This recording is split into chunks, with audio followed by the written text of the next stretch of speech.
Halo teman-teman, apa kabar? Semoga sehat-sehat selalu. Nah, hari ini kami ingin ngobrol tentang awal pergerakan musik orkestra di Indonesia. Tapi sebelum ngobrol, kami perkenalan dulu ya. Saya Didi. Saya Nike. Nah, di awal pergerakan musik orkestra di Indonesia itu ada tokoh yang berpengaruh namanya Walter Spies yang karyanya kita dengar di depan tadi, di intro depan sedikit kita dengar tadi. Nah, siapa sih Walter Spies itu sebenarnya? Walter Spies itu kan dia berdarah Jerman, cuman dia lahir di Rusia karena waktu itu ayahnya yang seorang diplomat Jerman tuh sedang bertugas di Rusia. Jadi dia ini yang menarik. Walter Spies itu seorang yang multi talent gitu. Jadi dia penari, dia guru tari, sebenarnya dia praktisi ahli dari tango juga, dia fotografer, dia pernah bikin film juga, film bisu. Ada kontribusi juga untuk mengangkat tari kecak yang tadinya sakral sampai dikenal luas gitu sebagai pariwisata kan. Dan yang jope akeh. Ya. Dompetnya kandel bro. Yang sudah banyak diketahui adalah dia sebagai seorang pelukis gitu kan, karena dia selain dia ngangkat tari kecak di Bali, dia juga cukup jadi kayak kiblat untuk para pelukis di sana. Yang belum banyak diketahui, dia sebagai musikus dan komposer, dan juga dia sebenarnya pernah jadi konduktor di Orkes Keraton di Jogja gitu. Dia mengenal Indonesia itu dari mana si Walter Spies ini? Ya, jadi ada satu momen dia pernah pergi ke, kalau dulu namanya Colonial Institute, kalau sekarang namanya Tropenmuseum di Amsterdam. Dia pernah berkunjung ke situ, kemudian di situ pertama kali dia melihat karya-karya lukis dari Indonesia gitu yang diimpor dari koloni Belanda.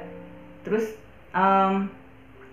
sampai dia datang ke situ kembali lagi untuk ngelihat lukisan-lukisan itu selama berjam-jam, selama berhari-hari gitu kan, karena dia kayaknya sangat kagum. Sampai ada satu kutipan di dalam buku hariannya, dia bilang, saya kemudian memutuskan untuk pergi ke suatu tempat, ke suatu negeri yang jauh.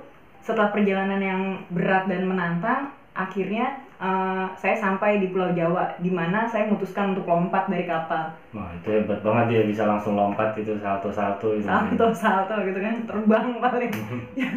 Nah, dia itu tadi kan lompat tuh dari kapal itu, lompat sambil salto itu, dia lompatnya mendaratnya kemana itu? Di Pulau Jawa itu kan luas itu, Jawa mana itu? Dari dari kumpulan surat-surat Walter Spies untuk teman-teman dan keluarganya, ada satu surat yang dia tujukan untuk ibunya. Di situ dia cerita bahwa dia sudah berada di Bandung gitu. Berarti Bandung pertama kali dia mendarat ya? Iya, pertama kali dia mendarat di Bandung. Dia cerita kalau dia merasa sangat bahagia gitu, lebih dari hari-hari sebelumnya. Kemudian, tapi dia di Bandung sebagai pemain piano di bioskop. Oh, untuk film-film bisu ya? Untuk film bisu. Ya, karena masih film bisu, jadi tampaknya mereka membutuhkan musisi untuk mengisi musik untuk filmnya itu. Kemudian, tapi dia di Bandung nggak lama, cuma sekitar 2 bulan. Kemudian dia langsung lanjut hijrah lagi ke Jogja.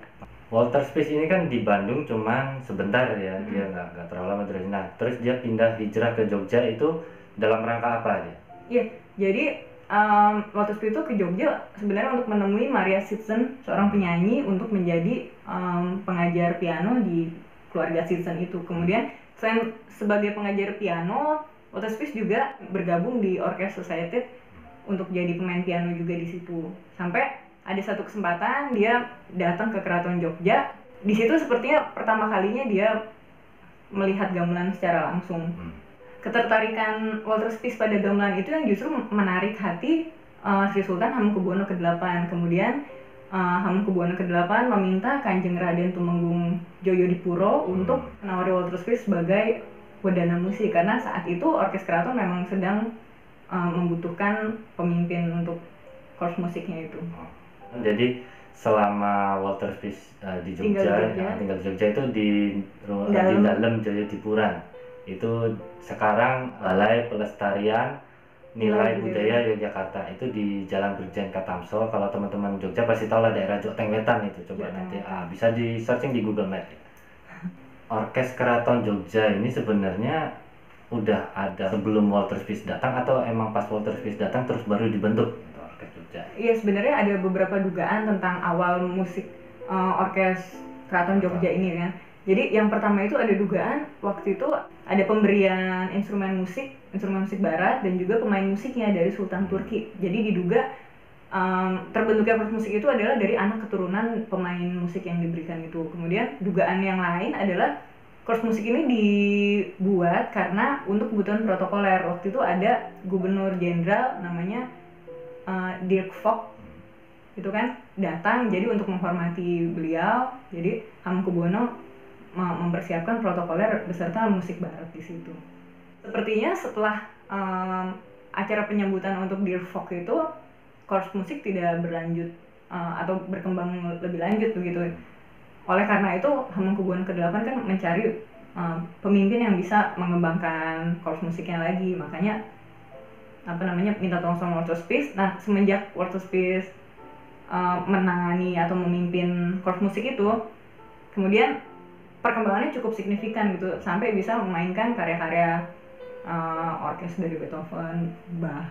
Oh, berarti dia lumayan kontribusinya besar dia untuk melatih skill para pemain ya? Iya, jadi walaupun hanya 3 tahun sampai tahun 1927 itu, tapi kontribusi di orkes keraton itu sangat bisa mengembangkan dengan pesat. Walter Spies ini juga cuma beberapa tahun ya di Jogja dia kan? Iya, dia terus cuma beberapa tahun. Dia pindah lagi ke Bali.